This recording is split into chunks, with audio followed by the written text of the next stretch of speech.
अस्सलाम वालेकुम students, hope so आप खैरियत से होंगे। और आज हम चैप्टर नंबर 5 सेकेंड ईयर के सेकेंड हाफ के शॉर्ट क्वेश्चंस को, जो कि इम्पोर्टेंट शॉर्ट क्वेश्चन है, जो कि बार बार पेपर्स के अंदर आते हैं, उनको डिस्कस करने लगे हैं जी। हमारे पास जो यहाँ पे फर्स्ट क्वेश्चन है वो कहता है जी कि what happens when bleaching powder react with, दो चीज़ें दी गई हैं, इनके साथ अगर रिएक्ट करे तो क्या होगा।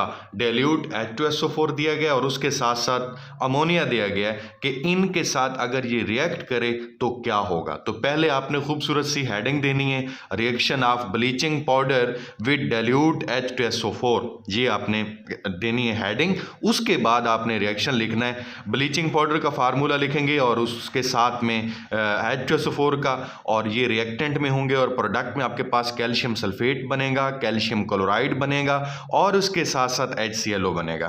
तो ये रिएक्शन आपने हर हाल में लाजमी लिखना है। अगर आप ये नहीं लिखेंगे तो आपको मार्क्स इसके नहीं मिलेंगे, क्योंकि यहाँ पे पूछी रिएक्टिविटी गई है।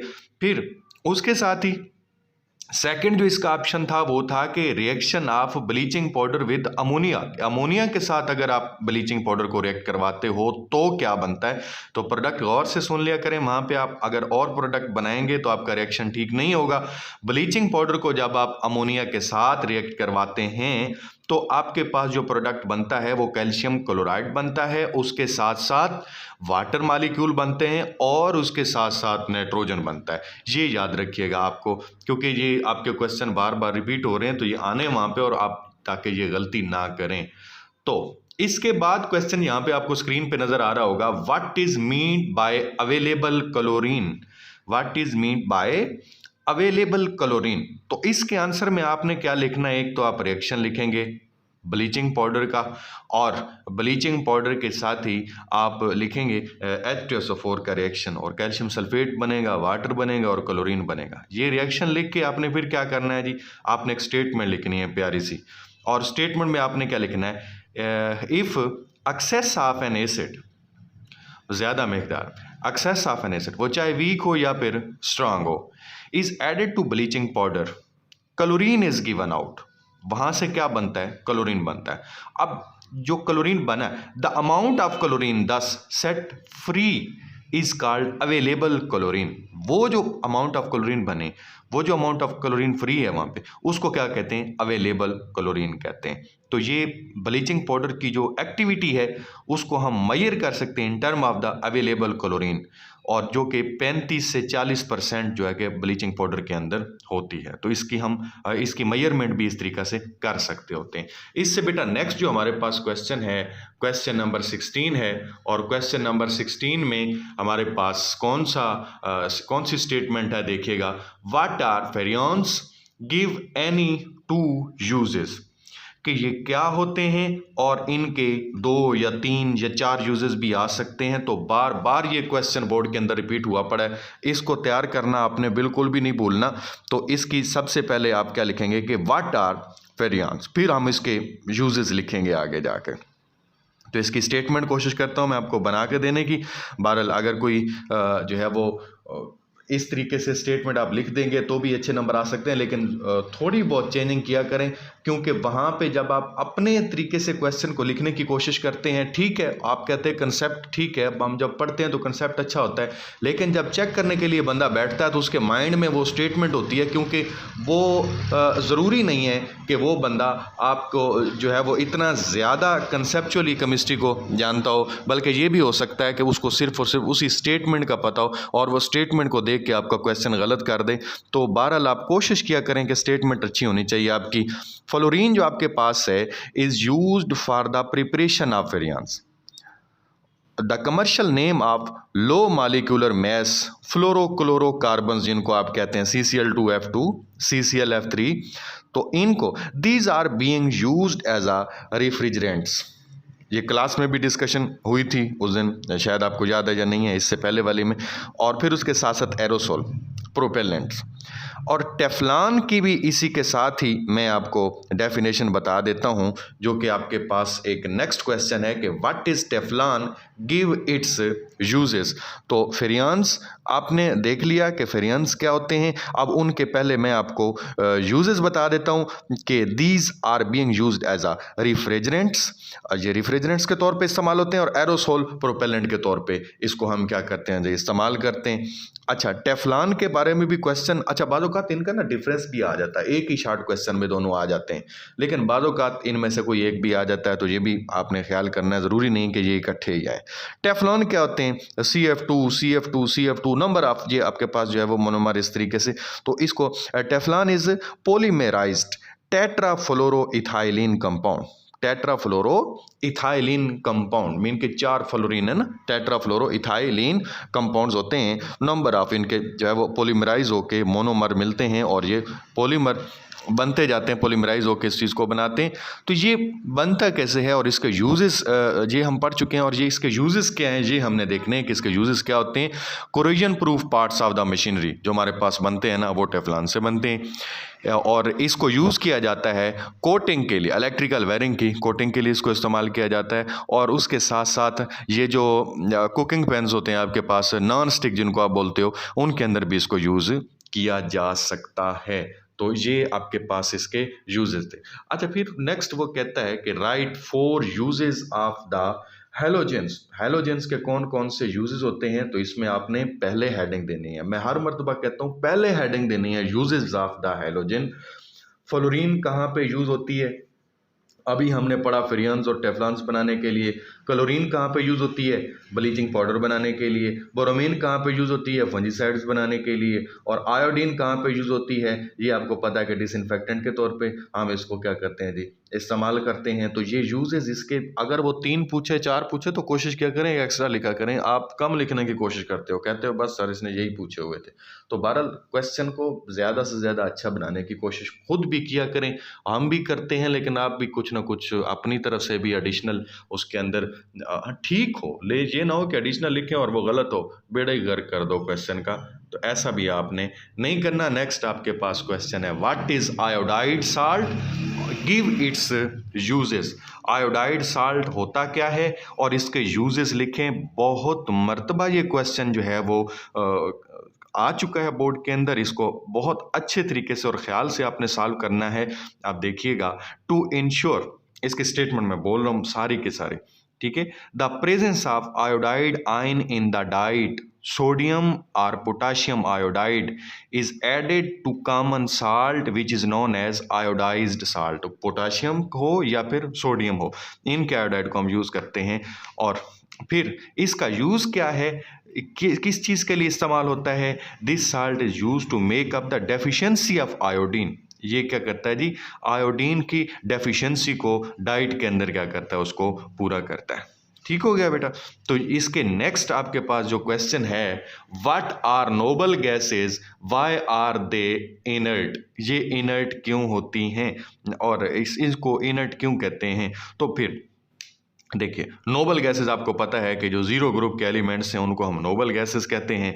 और ये राइट साइड पे आपके पास पीरियोडिक टेबल के अंदर मौजूद होते हैं, जो कि हीलियम है, नियान है, आर्गन है, क्रिप्टॉन है, जीनान है, और उसके साथ साथ रेडन, ये सारी आपके पास हैं। अब इनको आप इनर्ट कैसे कहते हो, क्योंकि ये रिएक्ट नहीं करते। और फ्लोरीन के साथ आपको पता है कि जीनान और ये वाले नोबल गैसेस कभी कभी साइज बड़ा होने की वजह से रिएक्ट भी कर जाते हैं, लेकिन ये रिएक्ट मोस्टली हम इनको इनर्ट ही कहते हैं। वो उसकी वजह क्या है, वो क्यों कहते हैं इसको हम, the fact that their outer shell are full, ये स्टेटमेंट लिखेंगे आप, means they are stable and don't need to react with the other element. इतना लिखेंगे तो ये आपका आंसर क्या हो जाएगा, कंप्लीट हो जाएगा। How is radon formed from the radium.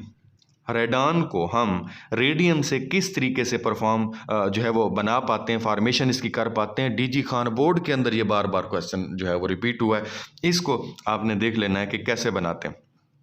याद रखें यहाँ पे जो है वो हम अल्फ़ा रिएक्शन की बात करते हैं, अल्फ़ा डिके की बात कर रहे हैं कि रेडान जो हमारे पास होता है वो अल्फ़ा डिके से बनता है, किस चीज़ से, रेडियम से, जिसकी हम बात करते हैं।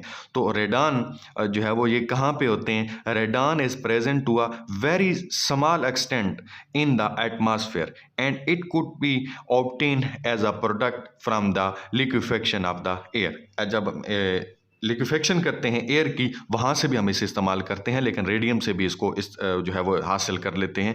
However the small quantity of this gas which are usually needed can be collected from the radioactive decay of the radium. Radium को वो 226 लिखेंगे और जो है वो नीचे 88 लिखेंगे, तो वो रेडान के अंदर चेंज होगा 222 और उसके साथ साथ 86 और उसके साथ ही क्या बनेगा, हीलियम बनेगा, अल्फ़ा पार्टिकल मीन के 4 और 2 के साथ आप उसको लिखेंगे। तो ये रिएक्शन भी नीचे लाजमी लिखना है, मैं इसलिए पढ़ने का मकसद ये था कि रिएक्शन भी आपने इसको लाजमी लिखना है ताकि आपका क्वेश्चन कंप्लीट हो और आप अच्छे मार्क्स यहाँ से ले सकें। नेक्स्ट मेरे पास जो क्वेश्चन बच गए हैं वो हैं जी, explain by help of the equation. ये नंबरिंग गलत हो गई है, क्वेश्चन वही है जो मैं ऊपर क्वेश्चन बता चुका हूँ, लेकिन उसकी अगली लाइन थी explain by the help of equation, तो ये टाइप करने वाले बच्चे ने थोड़ा सा गलती कर ली है मेरा ख्याल है, तो उसने थोड़ी सी मिस्टेक की यहाँ पे।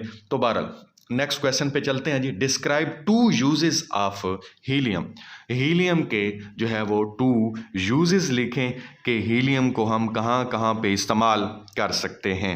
तो देखिए बेटा, right any 2 important application of helium, ये भी इसकी स्टेटमेंट आ सकती है, ज़रूरी नहीं है कि उसने सिर्फ यूजेस ही पूछने हैं। Helium is first member of group 8A, mean के हम कहते हैं कि हीलियम हमारे पास वहाँ पे जो ग्रुप दिए गए हैं पीरियोडिक टेबल के अंदर उसका फर्स्ट एलिमेंट है and found as a monoatomic gas in nature. ज़ाहिर बात है नोबल गैस है।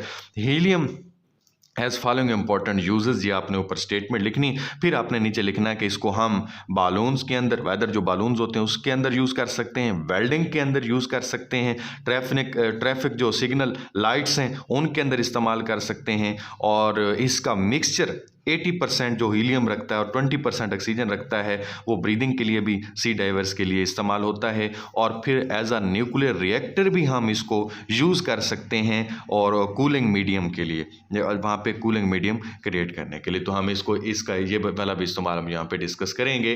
फिर वो कहता है right any 4 applications of the noble gases, तो ऊपर वाली भी आप लिख सकते हैं, लेकिन क्योंकि बाकियों को भी टच देना है इसलिए हम बाकियों का भी लिखेंगे इसके अंदर। तो हीलियम का मैं अभी आपको बता चुका हूँ, वेल्डिंग में, ट्रैफिक सिग्नल लाइट्स में, नियॉन कहाँ पे यूज़ होता है, एडवर्टाइजिंग साइंस के अंदर, टीवी ट्यूब्स के अंदर, और इसके बाद आर्गान जो है ये कहाँ पे, इलेक्ट्रिक लाइट्स जो होती हैं, बल्ब्स, और उसके साथ साथ फ्लोरेसेंट ट्यूब्स के अंदर, रेडियो ट्यूब्स के अंदर इस्तेमाल इसको किया जाता है। क्रिप्टॉन कहाँ पे यूज़ होता है जी, क्रिप्टॉन फोटोग्राफी, और इसके साथ साथ ही जो कि हाई स्पीड आपके पास फोटोग्राफी होती है, तो इसके लिए फ्लैश लैंप्स के अंदर भी इसको इस्तेमाल किया जा सकता है।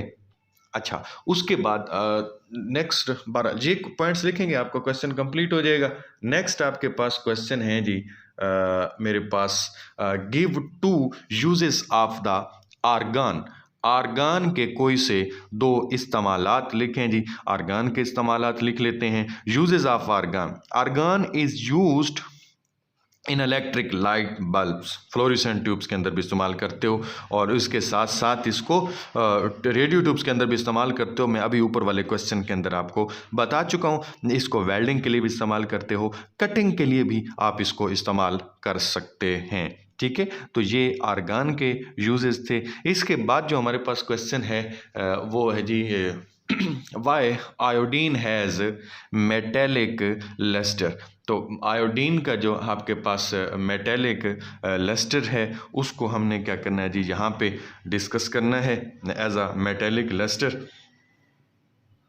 वो क्यों रखती है, कैसे रखती है, ये बड़ी मर्तबा बोर्ड के अंदर ये वाला क्वेश्चन जो है वो रिपीट हो चुका है। इसकी मैं चाहता हूँ कि आप सेम स्टेटमेंट के साथ लिखें इसको अच्छे से करके, ताकि ये आपका क्वेश्चन आपको तैयार होना चाहिए। ये क्वेश्चन आपने तैयार करना है, क्योंकि ये मुझे लग रहा है इस मरतबा कि ये वाला क्वेश्चन आना है। Because going down the group 2 the size of atom, आपको पता है कि वो क्या करता है, इंक्रीज करता है। क्यों? शील्डिंग इफेक्ट की वजह से, नेट अट्रैक्शन की वजह से। तो इंक्रीज जैसे करता है size of top to bottom the nucleus and the outermost shell जो है वो आपके पास इलेक्ट्रॉन वो दूर दूर चले जाते हैं। और उसके साथ साथ surface of iodine may become excited by absorbing heat energy from the light and when they release this energy and come to their normal state, वो एक्साइटेड स्टेट से नॉर्मल स्टेट की तरफ जो है वो आना चाहते हैं तो फिर क्या करें, they emit energy in the form of radiations, वो एनर्जी इमिट करते हैं in the form of radiation. The radiation give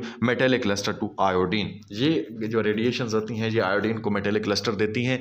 आप जो है वो मेटल्स के अंदर चैप्टर 4 उसके साथ साथ फर्स्ट ईयर के अंदर जो आपने पढ़ा था वही रीज़न आपने यहाँ पे लिख देनी है, तो ये आपका आंसर जो है वो क्या हो जाएगा जी, कंप्लीट हो जाएगा। आप इस आंसर को अच्छे से यहाँ पे लिख भी सकते हो, बल्कि उसके साथ साथ आप इसको स्टेटमेंट भी बना सकते हो। स्टेटमेंट बनाने के लिए आपको यहाँ पे कोई और ज़्यादा मेहनत दरकार नहीं होगी। तो नेक्स्ट वीडियो तक के लिए अब्दुल हफीज़ बंदियालवी को इजाज़त दीजिए। नेक्स्ट वीडियो में हम इंशाल्लाह नेक्स्ट जो हमारे क्वेश्चन होंगे उनके बारे में हम बात करेंगे, और उम्मीद है कि इसके बाद मैं MCQs की वीडियो दूंगा। MCQs क्योंकि आपके लिए बहुत ज़्यादा लाजमी होते हैं, बच्चों के नंबर वहाँ पर कटते हैं इससे, तो MCQs मैं ज़रूर दूँगा इंशाल्लाह। तो MCQs की वीडियो से पहले आप इसको सॉल्व करें। MCQs आपको सॉल्व करके मुझे कमेंट बॉक्स में उनके आंसर देना होंगे, फिर मैं आपको उनके आंसर बताऊंगा। तो इंशाल्लाह ये बहुत सारे सभी बच्चे तकरीबन समझते हैं कि कमेंट कैसे करना है। अगर नहीं समझते तो किसी से पूछ लीजिएगा या मैं भी आपकी रहनुमाई कर दूंगा। तो इंशाल्लाह नेक्स्ट वीडियो पे मिलते हैं, तब तक के लिए मुझे इजाज़त दीजिए। अस्सलामु अलैकुम व रहमतुल्लाहि व बरकातुहू।